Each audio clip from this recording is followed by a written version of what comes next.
বাবা, বিকেলে আসার সময় না মুদিখানার মাল নিয়ে এসো, ঘরে কিচ্ছু নেই, সব শেষ হয়ে গেছে। ঠিক আছে।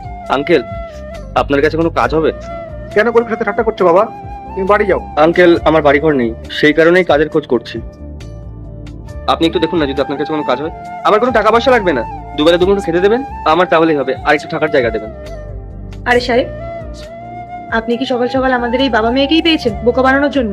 আপনি একবার নিজেকে দেখুন, মাথার চুল থেকে পা অবধি পুরো তো ফিটফাট হয়ে আছেন। তার উপর আবার গলায় কত মোটা একটা শোনাচ্ছেন, আর আপনি নাকি আমাদের কাছে কাজ চাইছেন। আঙ্কেল, দরকার পড়লে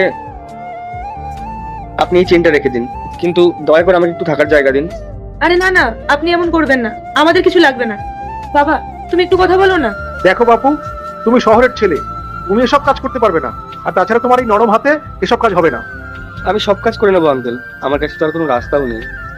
আমাকে শুধু একটা মাস আপনি থাকতে দিন, আর একটু খাবার ব্যবস্থা করে দিন। আমি কথা দিচ্ছি, 1 মাস পরে আমি নিজে থেকে চলে যাবো।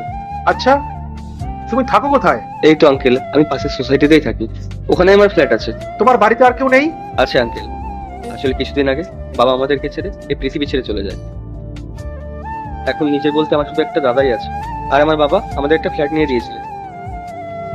আসলে আমার বাবা একজন গভর্নমেন্ট এমপ্লয়ি ছিল, আর আমাদের জন্য অনেক জায়গা সম্পত্তি করে দিয়ে গেছে।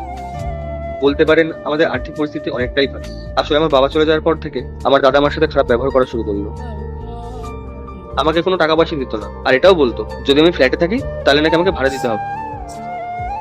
আর আমি যদি ভাড়া দিতে না পারি তাহলে বলেছে ফ্ল্যাট ছেড়ে চলে যেতে। আর আমার কাছে কোনো টাকা নেই, তাই আমি ফ্ল্যাট ছেড়ে দিয়েছি। আমার বলতে চায় না যে আমি পড়াশোনা করে ভালো কিছু করি, কিন্তু আমার বাবার স্বপ্ন ছিল যে আমি পড়াশোনা করে আইএস অফিসার হব, আর আমি বাবার স্বপ্ন পূরণ করতে চাই। এই সামনের মাসে আমার এক্সাম, এখন আমি এটা বুঝতে পারছি না যে আমি কি করব। সেই কারণেই আপনাদের কাছে অনুরোধ করছি, আমাকে যদি একটা মাস এখানে থাকতে দেন তাহলে খুব ভালো হয় আমার জন্য। আমি শুধু ভালো করে পড়াশোনাটা করতে চাই।